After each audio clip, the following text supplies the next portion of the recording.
Selamat petang, salam sejahtera. Bongkar, jangan tak bongkar. Bongkar sampai terlonde, sampai semua orang tahu. Isu paling hangat hari ini apabila Najib pecat peguam yang sudah bersamanya dalam kes SRC selama lebih daripada 2 tahun sejak 2018. Yaitu peguam caranya Muhammad Safi Abdullah bersama dengan firma guaman beliau.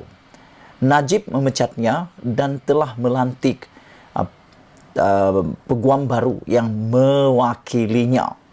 Semua ini berlaku kurang daripada sebulan sebelum perbicaraan Mahkamah Persekutuan mendengar rayuan Najib yang terakhir berkaitan dengan hukuman denda 12 tahun penjara dan denda RM 210 juta.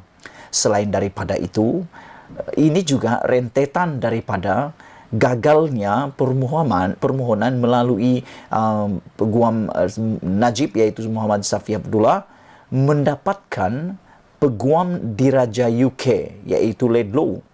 Beliau telah gagal dan Mahkamah Tinggi telah menolak permohonan Najib untuk mendapatkan khidmat peguam diraja England atau UK tersebut. Semua ini telah menyebabkan Najib mengambil keputusan akhirnya memecat peguamnya yang lama iaitu Muhammad Safi Abdullah dan telah melantik peguam baru. Dan akhirnya seperti yang dijangka, tujuan matlamat kepada perkara itu berlaku seakan-akan menjadi kenyataan.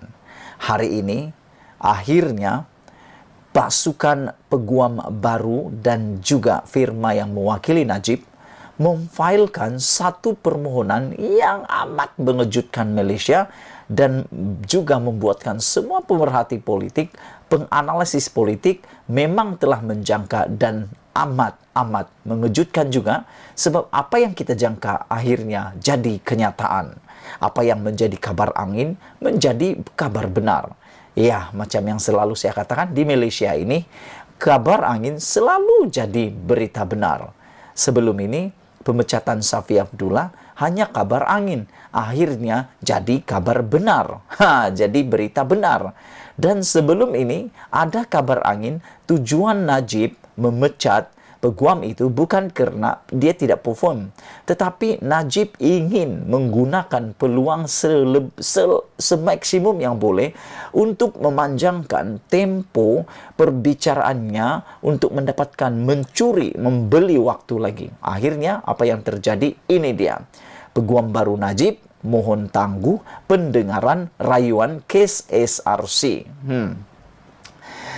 Ramai pemerhati politik telah menjangkakan perkara ini. Aku pun telah jangka perkara ini akan berlaku, yaitu apabila sahaja peguam baru Najib ini mengambil alih tugasan, mereka akan memohon untuk penangguhan pendengaran kes rayuan Najib di Mahkamah Persekutuan dengan alasan perubahan tangan fail ke tangan orang lain dan untuk mungkin taklimat dan taklimat. Bayangkan, perkara 2 tahun nak dipendekkan sebulan sebelum perbicaraan. Apa nak jadi?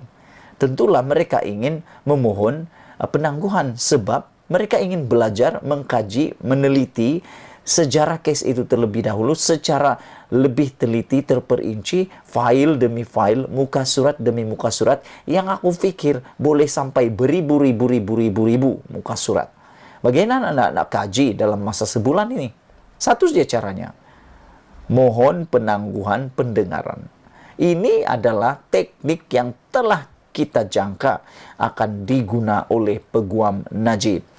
Peguam baru Najib yang baru dilantik membuat permohonan kepada Mahkamah Persekutuan untuk menangguhkan pendengaran selama 10 hari bagi rayuan kes rasuah SRC internasional berjumlah RM42 juta yang dijadwal bulan depan.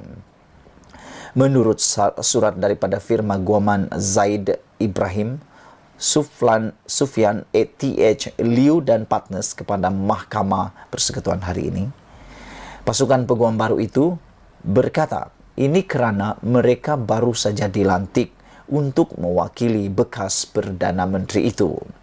Surat itu yang ditandatangani Peguam Liu Teck Huat menyatakan Najib telah mengarahkan mereka untuk memohon penangguhan pendengaran yang kini dijadwalkan berlangsung 15 hingga 26 Ogos. Lebih kurang dalam 20 hari lagi, kes Najib akan didengar. Kurang daripada 20 hari kes Najib akan didengar. Jadi ini mungkin membuatkan Najib makin terdesak. Guna pula khidmat peguam baru, mohon lagi penangguhan. Aku nak tanya kepada semua yang mengikuti perbicaraan Najib ini. Agak-agak kamu, berapa kali sudahkah Najib menangguhkan perbicaraan ini, dan berapa kali sudahkah beliau memohon untuk penangguhan demi penangguhan demi penangguhan? Dan ada ketika sehingga hakim di mahkamah memohon dan memberi amaran terakhir kepada Najib supaya tidak lagi menangguhkan. Dan ada satu kali, kalau kamu masih ingat, Najib terpaksa datang juga dalam perbicaraan itu pada waktu petang. Karena pada waktu pagi Najib tak hadir dan dinasihati untuk datang. Akhirnya mereka hadir melalui maya. Adakah mahkamah akan menerima? Kita tidak tahu lagi. Terpulang pada mahkamah menggunakan budi bicara kebijaksanaan mereka. Surat itu yang ditandatangani Peguam Liu Teck Huat menyatakan Najib telah mengarahkan mereka untuk memohon penangguhan pendengaran yang dijadwalkan berlangsung pada Ogos. Liu berkata, permohonan itu dibuat atas sebab satu rombongan baru telah mengambil alih pengendalian perkara di atas bagi pihak perayu. Satu rombongan baru telah mengambil alih pengendalian perkara di atas bagi pihak perayu. Jadi lepas ni, ada lagi kah cara lagi untuk menangguhkan dan memanjangkan waktu? Aku pun tak tahu. Aku pun tak pasti. Katanya lagi, pasukan peguam baru yang diketuai Hisham Teck Poh Teck akan mewakili Najib dalam rayuan kes SRC dengan dirinya dan Ruben Matharivam sebagai konsel bersama. Kami dengan ikhlasnya memohon maaf kepada mahkamah yang mulia ini bagi segala kesulitan yang dialami yang berbangkit daripada permohonan ini.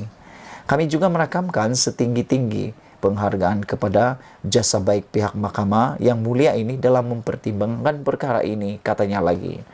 Dalam surat itu, firma Guaman itu berkata, mereka juga diarahkan Najib untuk menarik balik rayuan terhadap keputusan Mahkamah Tinggi yang membatalkan permohonan Najib agar Peguam Diraja United Kingdom, Jonathan Laidlaw, untuk mewakilinya dalam rayuan itu. Wow, ini menarik. Dalam surat itu juga, firma Guaman itu berkata mereka juga diarahkan oleh Najib untuk menarik balik rayuan terhadap keputusan Mahkamah Tinggi yang membatalkan permohonan Najib agar Peguam Diraja UK mewakilinya dalam rayuan itu. Wow, tiba-tiba pula Najib yakin sebelum ini permohonan Najib di Mahkamah Tinggi ditolak dan dia buat rayuan untuk mendapatkan khidmat Peguam UK itu. Akhirnya Najib arahkan tarik balik rayuan itu. Aduh, ya aku makin bingung. Apa sebenarnya strategi Najib di dalam perkara ini? Mungkin dia sudah tidak yakin lagi mendapatkan peguam daripada UK. Selepas dapat peguam daripada firma baru ini, Najib pula jadi yakin semula. Ya, tahniahlah. Safi digugurkan terlebih dahulu hari ini. Najib dilaporkan firma Guaman Safi & Co milik Muhammad Safi Abdullah, peguamnya bagi rayuan itu, telah digugurkan. Mahkamah Persekutuan telah menetapkan 10 hari bagi mendengar rayuan akhir Najib bagi menetapkan sabitan dan hukuman. Mengedepikan sabitan dan hukuman penjara 12 tahun dan denda 210 juta terhadapnya. Sekian dulu untuk kali ini. Jangan lupa tinggalkan komen Anda. Sila tekan butang subscribe. Dan sebelum kita berpisah, pada pendapat Anda, adakah pasukan peguam pendakwa raya akan membiarkan isu ini atau mereka akan membantah isu ini? Kalau pada pendapat saya, peguam pendakwa raya mungkin akan membuat bantahan dan hakim mahkamah akan buat keputusan. Kita jumpa lagi. Bye-bye.